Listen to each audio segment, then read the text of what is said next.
मच्छिंद्रनाथ और गोरक्षनाथ सौराष्ट्र के गांवों से निकलकर तेलंगाना पहुंचे। वहां उन्होंने गोदावरी के संगम पर स्नान कर शिवजी की पूजा की। आगे उन्होंने आंवड़िया नागनाथ, परली वैजनाथ जैसे अनेक तीर्थों का दर्शन किया। फिर वे महाअरण्य घने जंगल में गर्भागिरी पर्वत पर पहुंचे, जहां वाल्मीकि ऋषि का स्थान था। वह जंगल बहुत भयानक था, रास्ता भी ठीक से समझ में नहीं आता था। उस घोर अरण्य में चलते समय मच्छिंद्रनाथ भयभीत हो गए। इसका कारण यह था कि स्त्री राज्य से निकलते समय रानी ने उन्हें जो सोने की ईंट दी थी, वह उन्होंने किसी को बताए बिना अपनी झोली में छुपा रखी थी। उन्हें डर था कि कहीं चोर वह ईंट न छीन ले। इस कारण उनके प्राण मानो कांप रहे थे। असल में यह सब गोरक्षनाथ की परीक्षा के लिए ही था, अन्यथा मच्छिंद्रनाथ को किसी बात का भय क्यों होता। चलते समय वे बार बार गोरक्षा से पूछते, शिष्य, इस घने जंगल में चोरों का डर तो नहीं है? यह सुनकर गोरक्षनाथ सोच में पड़ गए कि गुरु को चोरों का भय क्यों हो सकता है। अवश्य उनके पास कुछ धन संपत्ति होगी और वे चोरों के लूटने के डर से परेशान हैं। उन्होंने मन ही मन उपाय सोच लिया और चुपचाप चलते रहे।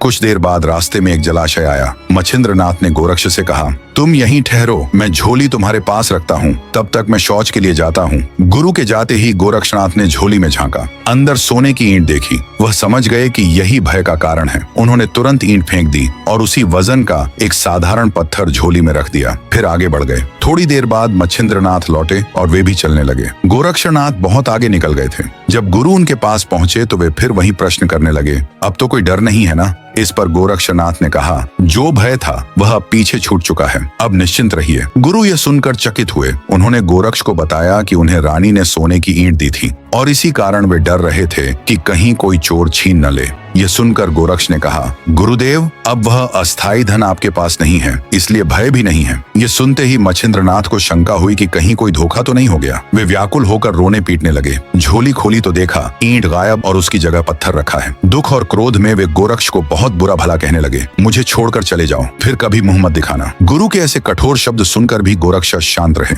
उन्होंने उनका हाथ पकड़ा और पर्वत की चढ़ाई पर ले गए। जाते समय गोरक्षनाथ ने एक सिद्ध मंत्र का जप किया। देखते ही देखते पूरा पर्वत सोने का पर्वत बन गया। उन्होंने गुरु से कहा, गुरुदेव, जितना सोना चाहिए ले लीजिए। यह चमत्कार देखकर मच्छिंद्रनाथ ने गोरक्ष को गले लगाया और कहा, बेटा गोरक्षा, तुम्हारे जैसा पारस मेरे पास हो तो मुझे सोने की ईंट का क्या लोभ, तुमसे बढ़कर कुछ नहीं। इसके बाद गोरक्ष ने गुरु से पूछा, गुरुदेव, आपने अब तक उस ईंट को संभाल कर क्यों रखा था? मच्छिंद्रनाथ बोले, मेरे मन में इच्छा थी कि अपने देश लौटकर साधु संतों का एक भव्य सत्कार और भोजन समारोह करूं, उसी के लिए वह ईंट संभाल कर रखी थी। यह सुनकर गोरक्ष ने कहा, तो यह काम मैं पूरा करता हूँ। गोरक्ष ने मंत्र से चित्रसेन गंधर्व को बुलाया और कहा, गंधर्वों को इकट्ठा कर लाओ। उन्हें कहो कि वे संत, साधु, तपस्वी, देवता, गंधर्व, किन्नर आदि सबको यहाँ लाए। हमें एक विशाल समारंभ करना है।